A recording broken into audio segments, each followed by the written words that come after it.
talking about the world and where it's been. The voices rise up through the static noise. Double D podcast with the unfiltered voice.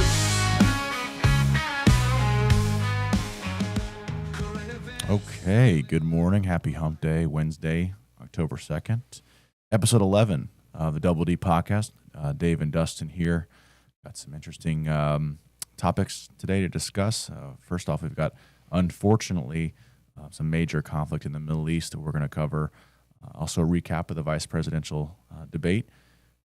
And then we're actually going to get into a little bit about our business as well and some things that real estate investors can do to help the process when they're asking for financing and whatnot. So some really helpful tips there that Dustin's going to impart on us. But Dustin, I'll kind of kick it off to you to start a little bit about some of the unfortunate events over in the Middle East. Yeah, and actually too, Dave, I want to say that on our last podcast, we were talking about how yesterday the port strike started, and we're going to maybe feel the effects of that through the economy. So hoping that that continues smoothly, and we'll see what happens with the union there, and if we can get a deal arranged, because we just don't need any more trouble right now in the market. We're maybe on the brink of World War III here, as we're going to pull up some videos of Israel being attacked yesterday by Iran, and then look at that. Obviously talking about the vice presidential debate. So we got a lot of stuff to cover. Some tips for you as a real estate investor. So stay tuned. Today's episode, we're going to cover a lot of topics today, and hang in there with us for today's episode. Yeah, and just kind of touching on the port strike, I'm sure we'll have some updates for that next week's podcast. Hopefully some positive updates. Yeah, absolutely, Dave. We will be covering more of that. But as for our listeners, it has started, and things can get a little ugly. Obviously, the hurricane was absolutely devastating. So that's going to slow the ports down anyway. Sure. And then now with laborers on strike, U.S. does not make anything here, hardly. So everything that we buy, we could see shortages, we could see price increases. There's a lot hanging in the balance here on that end. And not to be entirely negative, but we have some major conflict going on here in the Middle East. And we're just going to play a little bit of this video and talk about it here.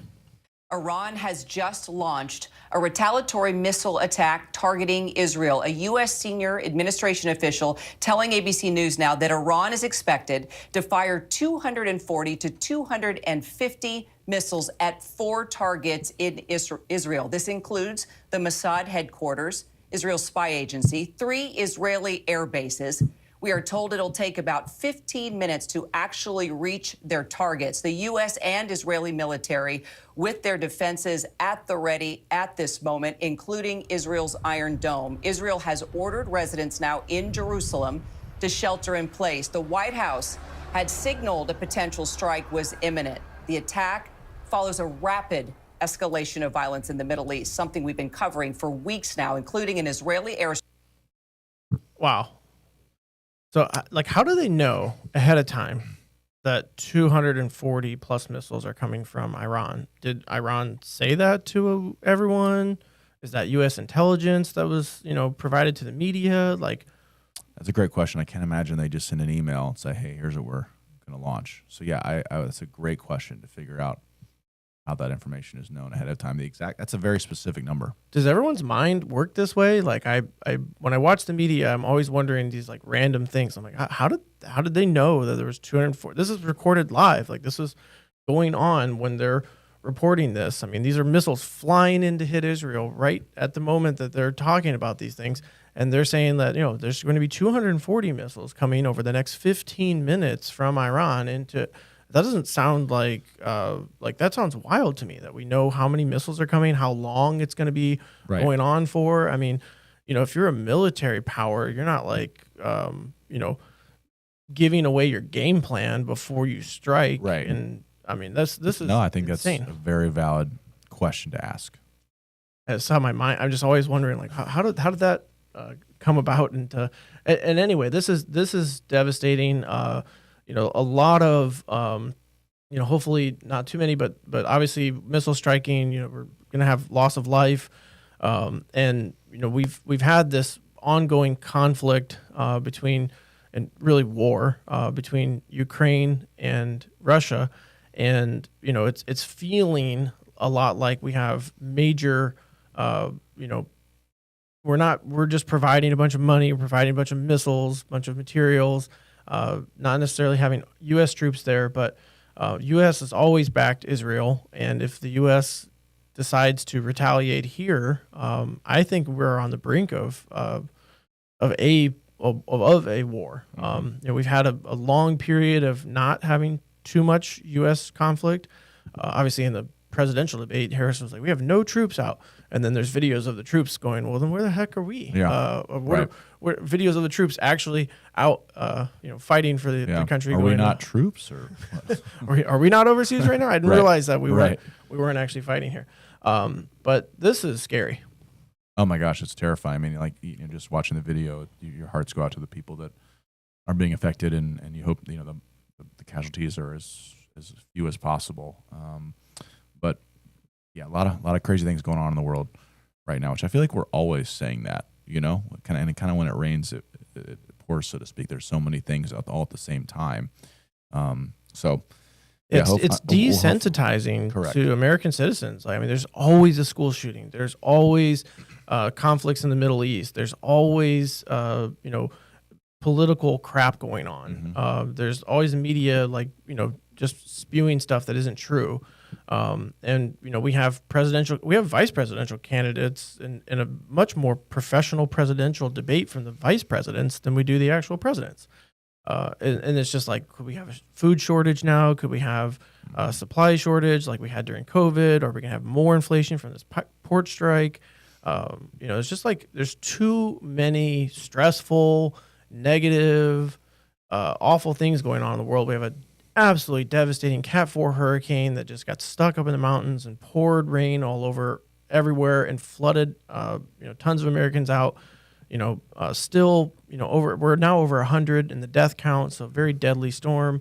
It's just like, can we get some positive things to happen? Like at the beginning of this quarter, can we switch gears here and have some world peace, some agreements with the unions, some better things politically. Let's have some good things going on right now. This is too much crap. Yeah, I think we're overdue for some good things.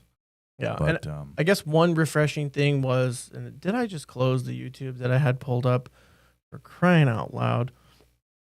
So we're gonna do Australian. Let's go over here. So yeah, while you're pulling that up, I know we mentioned this a few episodes ago, but it is interesting that we've got to go to international media to get the fairest, most balanced coverage of what's going on in our country, especially in the political realm. So pretty interesting as you're calling that video up a little bit about last night's debate. Please, in the comments, we'd love to hear any of your thoughts on not only how the candidates did, but just kind of some of the specific topics. And one thing that Dustin, that was refreshing, though, is to see them actually discussing policies and not personal attacks and he said, she said, that sort of thing. So I feel like I actually learned something, which that was always nice, to watch something and get something out of it, and not just hear a couple of people bickering. So yeah, you know what, Dave? I think we're gonna have to go to the vice president's debate next. Let's talk about some tips for our real estate investors, and then I will finally find the video that I just closed, of course, because I was like, oh, let me just move over here and close this video over here. We'll circle back to that for sure. For sure, we definitely want to cover that, the recap. But yeah, in the meantime, definitely want to hear a little bit about, if I'm a real estate investor, what are some things I can do when I'm seeking financing to kind of prepare and plan ahead? Yeah. So Dave, one of the things is, like, you're getting a business loan as a real estate investor. So if you're coming to a lender and you're seeking financing for an investment property, most of the time you're going to hold title to that property and you're going to purchase it into a business entity. So that's the case for most of the financing for short-term loans, a lot of the financing for long-term loans on properties as an investor, not in the conventional space of like, a normal government-backed mortgage in the United States, but for the majority of investors financing properties, you're going to take a loan out in a business entity. So what do you need to get a loan in a business entity? You have to have that stuff organized before you come to your lenders and seek financing. So what does that entail?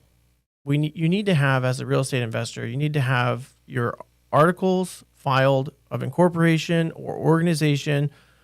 If you're a corporation, you need to have a governing document for that corporation, which would be your bylaws. And if you're a LLC, you need to have an operating agreement as your governing document. This is needed and necessary even if you're a single investor. That document details who owns the company and who's in charge and what authorities you have and what restrictions you have. So that would say something important for a lender, like you can't get financing without approval from all the members. A lender will need to see that you have your formation document and your governing document ready. You need to have your IRS EIN number and letter from the IRS. And you need to have your business bank account open and funded with the amount of money that you're going to be putting down. Talk to some lenders, hear what type of financing you might be able to get approved for. Make sure you have that down payment money, the money for closing costs, insurance for the full year, carrying costs, 6 to 12 months of owning the property. That's interest payments, that's taxes, insurance, homeowners association dues and utilities, maintenance and reserves. Okay, so you figure out your carrying costs, talk to your lenders. They'll help you do that. If they're not going to help you, then maybe that's not the right lender. But then the last thing is, if you're doing renovation or construction to that property, you're going to need money to float those costs. So a lot of investors will, kind of say, oh, I've got the rehab financed, but you're still going to need to put money out into the project and then get reimbursed for it. So let's recap that for investors. What do you need to have before you go to do a deal? You need to have your business entity formed, filed, tax ID, governing document. Okay. Then, and we'll put this down in the description, write this out for you. So if you're a real estate investor, you don't have to hit pause, play here over and over again. Those are the things you're going to need. Then you're going to need the money in the bank. You and or your business partners have the money in the business account ready for the deal. That's down payment, closing costs, carrying costs, and a little bit of the money. I would suggest 25+% of the budget for the renovation, and plus any contingency that wasn't financed, available in the bank before you go and shop for deals. Okay, no, thank you. That was super helpful to kind of know the timeline of that and then what to expect ahead of time. Sure, like me. Also, kind of following up on that, as part of the loan process, there is an appraisal that gets completed. As that real estate investor, what are some things you can do to make sure you get the best appraisal possible? Yeah, so you're talking about like after you've gotten all your stuff organized, you've gotten a deal now, you've worked super hard, found the right property. Yeah, found the property, the business entity, funded the account, come to FIDUS-FI, hopefully. And we're in that process, and then we get to the appraisal portion of that, which is one of the big components of the loan process. We want to make sure that it's obviously accurate, right? Because as an investor, you do want to make some money and make sure that everything is valued correctly. Is there something that the investor can do to make sure that appraisal is not only accurate but just the best possible for them? Yeah, there's a lot of things you could do as a real estate investor. So the work is not done when you've found your deal. You've found your lender. You've got your business set up. The work is really always just getting started, and then the actual work on the house, if you're doing any renovation, construction, or even just placing tenants, finding property managers. There's lots of work as a real estate investor. This is not passive. This is active investing. So for the appraisal, what are the simple things you can do to help get the right, correct, accurate value for you? And make sure that, ultimately you're investing here, right? So you want to make sure that you get a return back on what money you've put in. And if you're taking out financing, you've got leverage, and that's senior to your equity. So you want to make sure that you easily can pay that back and make a positive return on your money, right? So basic things you can do. Be at your appraisal. Go to the appraisal. Dave, I can't stress that enough. It's difficult if you're out of market But, these are major financial decisions. I can't tell you the number of times we talk to a borrower and they're like, oh, hey, when is the appraisal occurring? I'm like, I don't know. Did you schedule it with the appraiser? Did you just want to have your real estate agent go out there? Like, why don't you want to be there for that event? Because you're the person that's going to be able to be the visionary. You're going to explain to the appraiser what things you're doing to the property. And we have some additional tips for you as well. But number one, be there for the appraisal. Okay. What should you have ready for your lender and for the appraiser? You need to have a list of comparable sales. So, there's rules, restrictions on what you can do to influence the value, but you're going to show up and you're going to say, I've done my homework. I have a real estate agent or broker that has provided me, or a broker's price opinion even, of comparable sales. These are similar properties. These need to be similar properties. Right? If you have a bungalow, 1-story, 900 square foot house that you're renovating, then you want some similar properties, similar beds, baths, similar year builds, not 2 stories, totally different looking house, modern architecture. You want something that if you have a mid-century property, you want some mid-century comps. You have craftsmen, you want some craftsman comps. So keep the architecture looking the same for what comparables you provide. Don't worry about the rules, regulations on, distances and everything.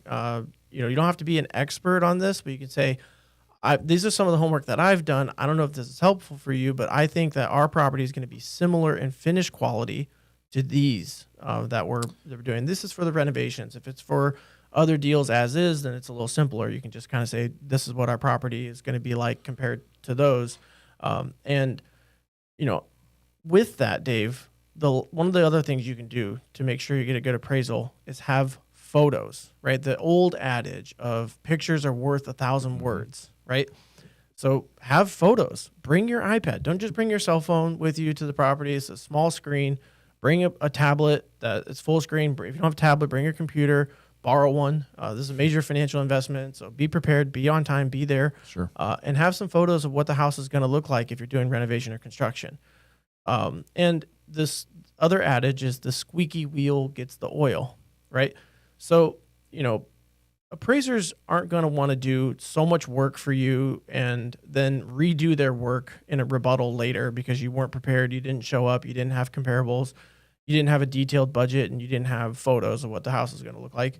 So they have no idea. They just show up at a dilapidated house or a lot for new construction, and they're just going to take the most conservative approach because that's generally what their job is, right? And 90% of the time, they're valuing properties for the value today as is. So the more that you can kind of show your vision of what you're going to do, so they can see that project in a different light than the other 5 appraisals they may have that same day, right? You want to show what you're going to do to it. Well, how is this going to compare to ones that have been built recently? Maybe it's going to be better. Quick question for the comparables. Is there sort of a time frame you need to stick to? Okay, 6 months in the past or a year in the past when you're kind of pulling up and compiling, comparable sales, or is there not really a time frame that you should stick to when you're trying to, bring those comparables to the appraiser? Yeah, it's going to be like deal dependent. Like appraisers are going to have limitations on guidelines of how far back they can go. Okay. But in general, like you want sales in the same sort of interest rate affordability environment. And you want most recent sales. So the more recent, the more valuable. Sure. Hey, this is pending, and my broker called and said that it's pending for this price. That's really valuable live data. Okay. Hey, we have this pending sale. Hey, this just sold last week. I'm not sure if it's going to come up yet, but I got a copy from public records of what it sold for you. Bring that stuff with you in print. Print it all out. Have pictures on your iPad. And then the other thing is like the budget. The budget is so key. So maybe you're a contractor and you don't think it's important to detail everything that you're doing to the house because you know what you're doing. You don't need to worry about that. You think your lender should know what they're doing. You don't need to worry about that. But really you do. You need to focus on this. This is key. The appraiser is not a construction expert, right? 90% plus of the time, they're just valuing properties for the as-is value. They're not a visionary. They're not an entrepreneur per se.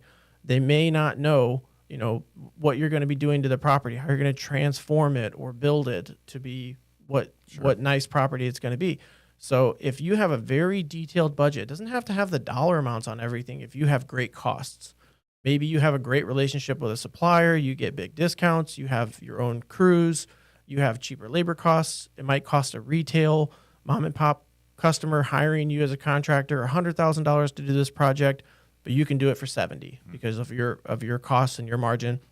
So you don't need to have every dollar amount on those items, but have a per line item budget with descriptions and a narrative that's going to read like your listing agreement. So the narrative needs to be like, beautiful 4-bedroom, 3-bathroom house with a pool in great school zone area, totally remodeled from floor to ceiling with brand new kitchens with shaker style cabinets, soft close, upgraded hardware, thick quartz countertops, open floor plan. It shouldn't read like the narrative to the house. You're selling your deal to the appraiser. You're selling your deal to your lender. You're ultimately selling your property or refinancing your property for that finished value. So those are the things you need to do to get that to come in well for you. And you can imagine how the average client goes through this process, and they have a budget that they've kind of thrown together from their contractor. It's just very business-like: new kitchen, new bathrooms, all new flooring. What type of flooring? What kind of materials? All the details matter. And you spend a lot of time, worked really hard to get this deal, but then you kind of stop on, getting those important things done. Yeah. No, that's interesting to really do your homework, explain the house, sort of sell the house before it's even renovated. I think that's super smart. And obviously whatever they decide to do with it, whether it's, sell it, rent it out, refinance, that's going to be a lot of legwork they've already done too. Later on down the road, they can utilize that information of kind of explaining what the house is going to look like. If they can just pop that into the actual listing agreement a year later, and so they've done a lot of the legwork up front, and it kind of helps, initially and kind of whenever the final disposition is of the house. So that was really helpful. Thank you.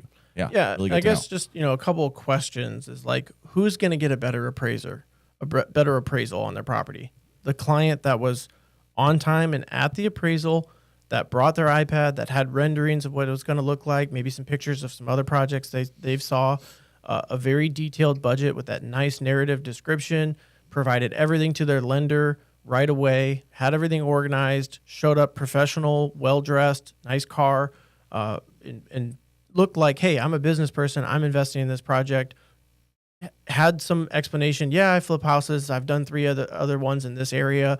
Some of these comparables are actually my houses. Is that guy getting a better appraisal than the person who doesn't show up to the project, has just their contractor's budget that has very little details in it, doesn't have material types, doesn't have all the details, doesn't have narratives, doesn't have photos, right? Who's getting the better valuation there? Yeah, absolutely. No, the person that, like you said, the squeaky wheel gets the cheese. Yeah, and and gets the oil. Oil. Yeah, and so like the other question, I guess, too, is like, you want to appreciate everyone's role in the transaction. The appraiser's there to give you the most accurate value to the property, and if they see that you're organized, you have your stuff together, and that if they're incentivized at that point to give you a good, accurate value, because they see, hey, you're an investor, you're planning on selling this for making money, you're planning on refinancing this at a high value. They know that if I give a really low valuation to this project, a super conservative valuation, and I don't really work on it hard, then this client is going to file a rebuttal with the appraisal management company, and I'm going to have to do more work for the same amount of money. Gotcha. So they're going to work, and which appraisal, I guess the question is, which appraisal are they going to work harder on and do a better job on?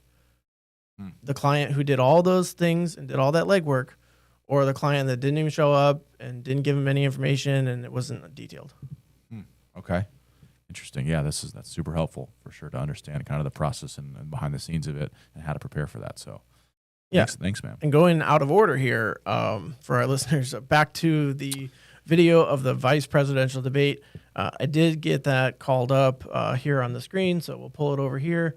And technical difficulties have been resolved. Good. And like I mentioned, now we can go to some international media to actually find out what's going on. So we'll call this up here. I kind of wanted to start at about 10 seconds in. This video is a little bit longer, so hang in there with us. We're going to chat a little bit about the debate. faced off for their one and only debate, which will probably be the last debate of this entire election. So Tim Walz and JD Vance spent 90 minutes clashing over the Middle East, abortion and the economy. But the most entertaining questions were when both candidates were asked about comments they'd made in the past. Have a look.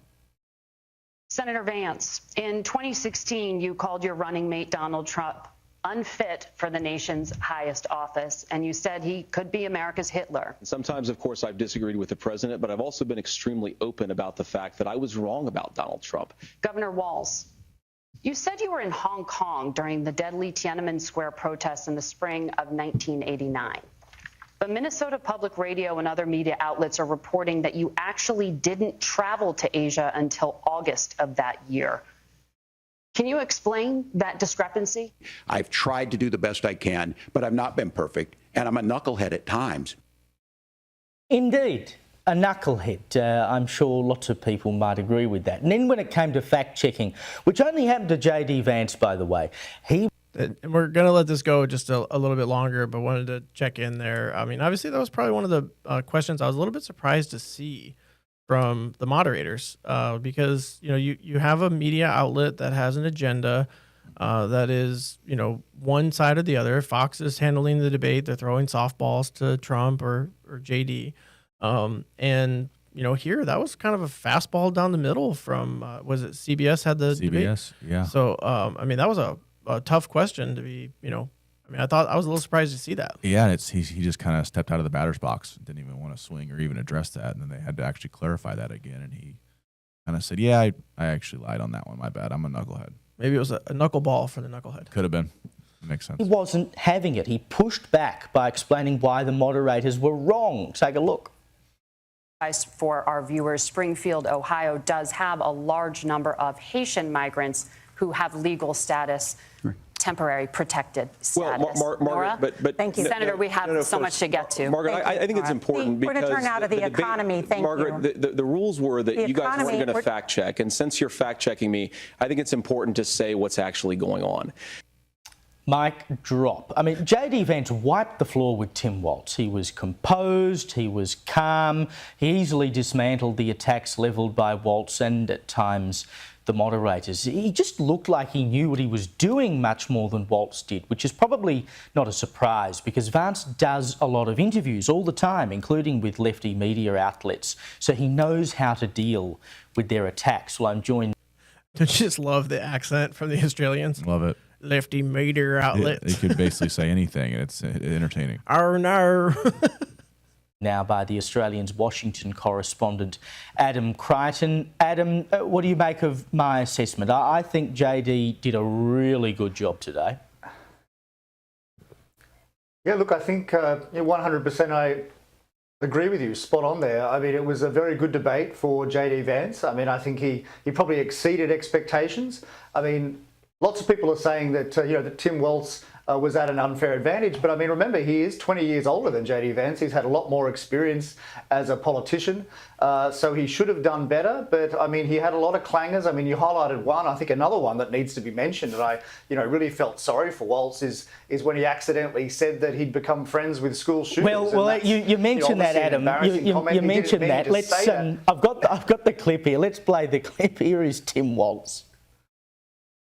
You previously opposed an assault weapons ban, but it only later in your political career did you change your position. Why? Yeah, I sat in that office with those Sandy Hook parents. I've become friends with school shooters. I've seen it. Oh, no. So painful. Oh, no. I will say my wife and I caught that in real time and definitely gave us a little bit of pause.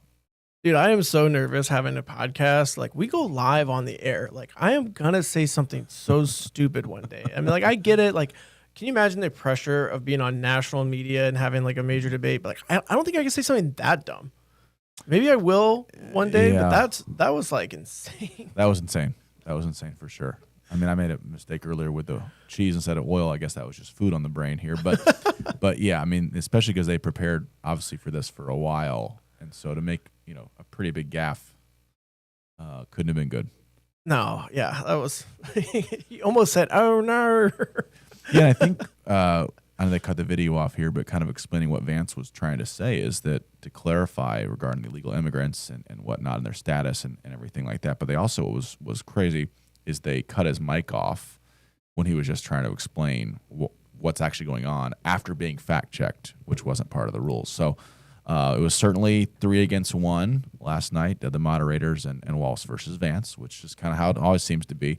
So he seemed to have really done well and held his own and looked very presidential. Kind of what I said earlier too it was nice to actually hear some policies and not just he said, she said, and name calling and whatnot. So that was refreshing. They were both very civil to each other. A lot of like good like discourse where they said like, I agree with what Lance said. I've Vance never said, I heard that agree with much you on this agreement. topic. Walt said, I agree with the vice presidential candidate on this topic. It's like that was nice to hear. And I haven't seen the entire debate. I go to bed pretty early. I woke up this morning, watched quite a bit of it.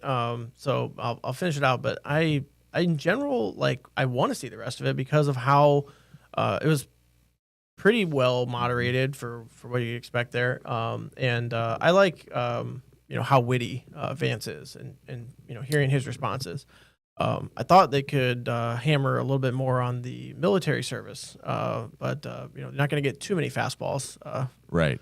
Thrown there. One fastball per debate. But yeah, I think that obviously there's always a lot to be left undesired as far as what the moderators did or did not talk about how they handled it. But I think it was nice to hear two different parties and two different views, but in a more respectful manner than we've heard in a long time.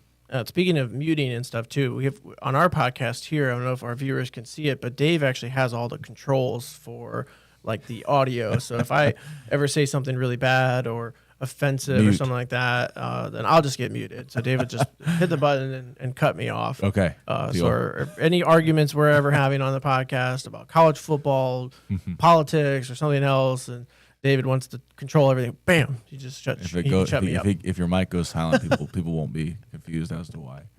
So probably I thought it was, occasionally you should shut me up. No, I thought I hope the viewers of the debate actually learn something and learn not just about the policies but also the candidates and who they're potentially voting for too. So I think that was my kind of biggest issue with some of the debates in the past is you felt like it was just kids arguing, and it wasn't about what's the best for the country. What are your ideas? And so that was what was nice to hear, some ideas and some very clear disagreements and as to why, but it was in a respectful manner. Yeah. I'm no political expert, but I see things and I wonder like, why didn't they say this? Mm-hmm. Like for example, like the biggest, I guess, dig for Waltz against the Trump campaign was that, they wanted to pull back on having this like border bill passed. And I don't know what the rationale is for that. We think we really care about the border. We really want to get that, bill passed to secure the border. And he said, if you want to, put it on Harris's desk, she'll sign it. But what Vance didn't come back with is like, that's 3 years in. Why didn't you do it 3 years ago? Right. You're putting this in right before the end of your thing, and it's like an election issue for both parties arguing over it. Handled 4 years ago. And you guys are politicizing like the security of American citizens. You're politicizing like the health of our financial health as a government. Like we're spending so much money on this issue. And it's unsecure. We have a lot of drugs coming in and everything like that. But he could have easily said, and I'm no expert, he could have easily said, like, you had 3 years to put that bill together and you did it at the end of the term. And now there's an argument over, getting it done. So I thought that would have been an easy kind of response. Right. You're almost like yelling at the screen, like, why don't you say this? Yeah, I understand. I mean, I think there's always those, I'm sure when they go rewatch their own performance, they're like, oh man, I missed a couple key things that were right there. But I think I'm just thinking if I was in that boat, there's so much stuff to cover and you kind of want to, hopefully keep it as positive and forward thinking as possible. And so I feel it was the most civil debate I've seen in a long time. It was.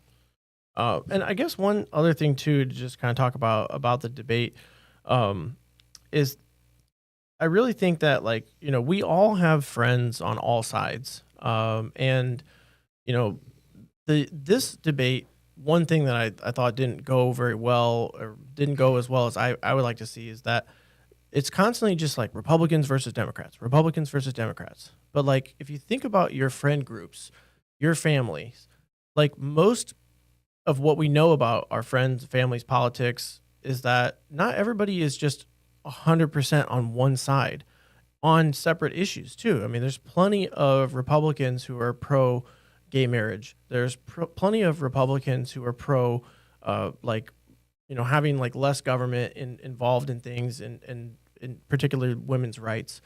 There's plenty of liberals that want to see a balanced budget.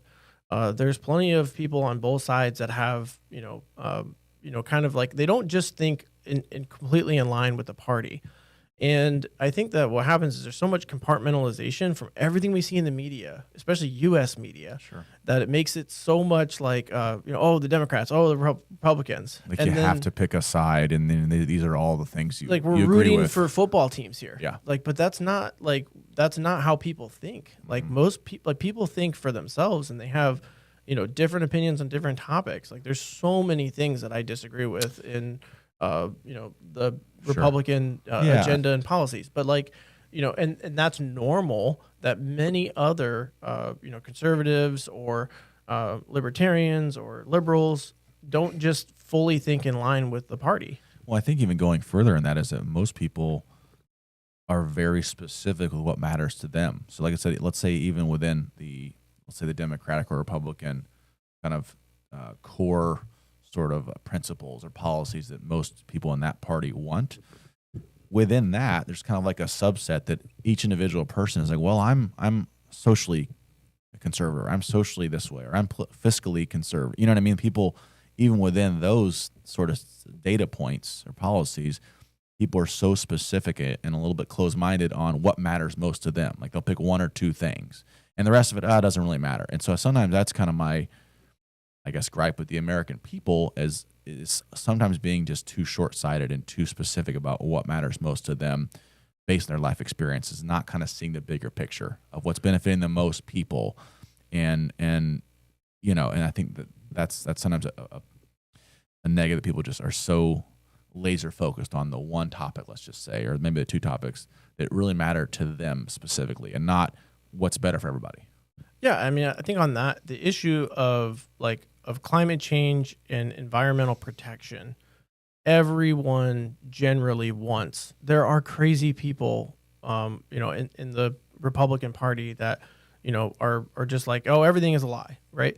And there are plenty of lies, and so there's some validity to some of their arguments. But like at the end of the day, like everyone wants a good, clean environment, but different parties are trying to go about it a different way, right? So like some groups are like, hey, some people are saying, hey, we need to have a lot of government influence into policy and have a lot of subsidization of wind farms and solar farms and green energy and all these things, but they're not saying we want production here in the United States. So we're not shipping everything all over the world and causing a bunch more, carbon emissions. Right.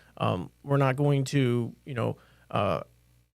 produce goods here in the United States where we have the strictest environmental laws internationally. Not the strictest. There's a lot of countries in Europe. I'm sure if you try to manufacture something, the Netherlands right now, they would be way more strict than the United States on environmental laws. I'm not saying we're the strictest, but amongst nations producing that have the capacity of producing, a lot of goods, we don't produce a lot here because we have such strict laws. So it's a balancing of those things. But I think that getting back to my point is that we all have different views, and we all have friends, family of different views, but it is not so compartmentalized as to like everyone on this side thinks this way.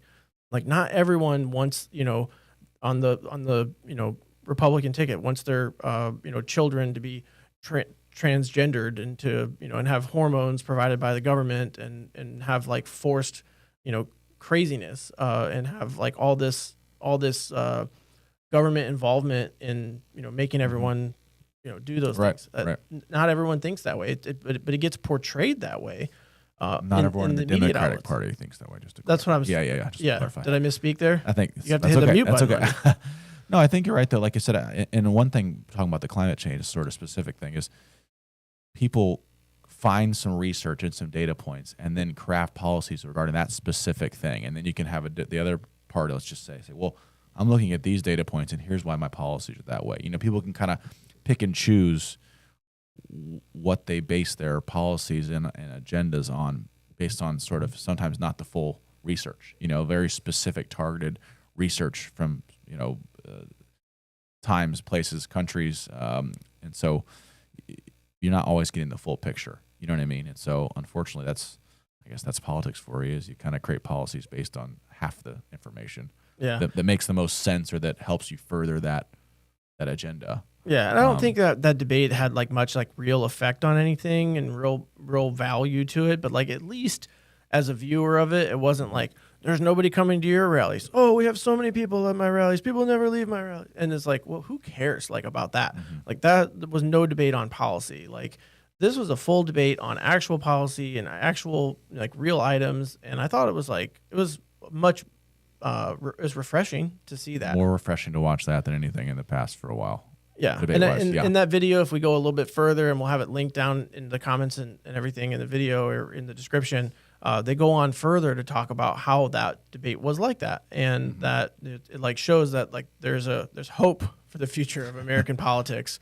It's not going to just be memes and right. Jokes about everybody on either side and such polarization. I think that was that was good to see. For sure. Absolutely.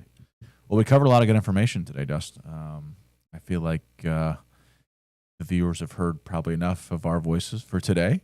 Absolutely. But a lot of good stuff to chew on and to help, especially as I mentioned on the real estate investing side. Hopefully, some people got some good information there and kind of know how to proceed with that. And so we'll have some new topics and maybe an update on the port strike next week. Yeah, we'll continue to pray for the conflicts and that are going on in the Middle East right now in Israel.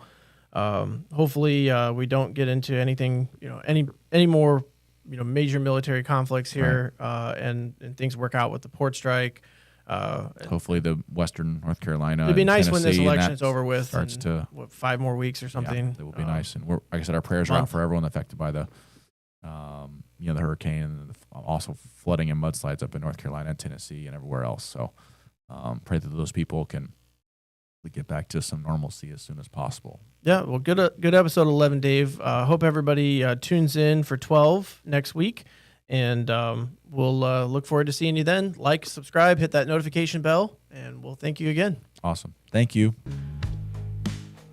Opinions clash in a perfect line.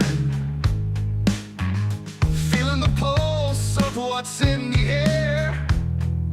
Double Deep Podcast, taking you